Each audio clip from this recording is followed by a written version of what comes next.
Western Feedlots is closing operations. The cattle feeder and finisher operation is one of Canada's largest. Now, Western Feedlots had been in operation since 1958 and had locations in Strathmore, High River, and Mossley, and had a standing capacity to finish 100,000 head of cattle. And in early 2017, all of Western Feedlots' 85 employees will be laid off, the remaining herd dispersed, and the equipment sold or stored. And the company is laying the blame squarely with the NDP. President and CEO of Western Feedlots, Dave Plett, told the Calgary Herald that layering on of policy on agribusiness through government measures such as Bill 6 and the carbon tax have contributed to the company's decision to close operations. You see, what's happening in farming and beef is exactly what is happening in oil and gas. Just look at this graph.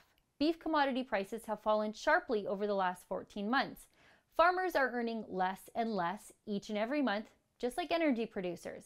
And just like in the energy sector, the NDP kicked the farmers when they were down. The NDP added additional costs to farms and feedlots through their farm unionization law, Bill 6.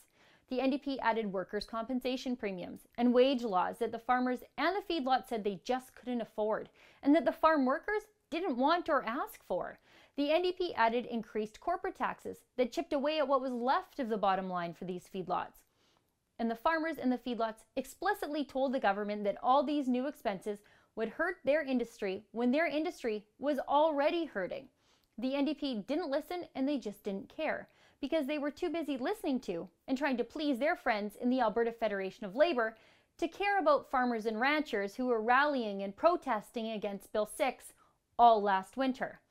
Just like the oil industry, the NDP listened to outside activists and lobbyists and added barriers not just to success, but to the actual survival of the industry when the feedlots and farmers could afford them the least, when commodity prices were already low. Western Feedlots didn't even survive long enough to see how badly the carbon tax would have harmed their business. How many other feedlot operations are we going to see disappear? And it doesn't end here. What happens to the feed suppliers when 100,000 head of cattle just disappear from Alberta? 100,000 head of cattle consume 10 million bushels of barley a year. 80% of Canada's barley is sold for feed. If feedlots continue to disappear, what will become of our barley producers? What happens to the farm and ranch supply stores when 100,000 head of cattle are just gone? Do they lay off retail staff, or do they close up shop altogether? The closure of one feedlot this size can devastate several communities. And how clueless is the Agriculture Minister, O'Neil Carlier? He still thinks the beef industry is in good shape. You all saw the graph. Let's look at it again. Those are the Alberta government's own numbers that show the stark decline in the beef industry. But Carlier actually told the Calgary Herald that what we're seeing here is a bit of a dip. That's no dip, that's a cliff, and farmers are being pushed off it by the NDP, and the Ag Minister just won't acknowledge it. It's over for Western Feedlots after nearly 60 years.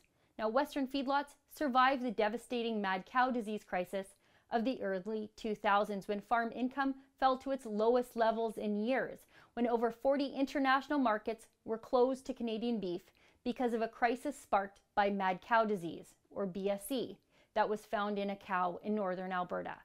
Western Feedlots found a way to keep their doors open when the entire world was closed for business for nearly 2 years back then. But not now. Western Feedlots survived BSE, they just couldn't survive the NDP. For the Rebel.media, I'm Sheila Gunn-Reid. Thanks for watching. Click here to never miss a Rebel update. Want even more of the Rebel? Well, click here to become a premium member.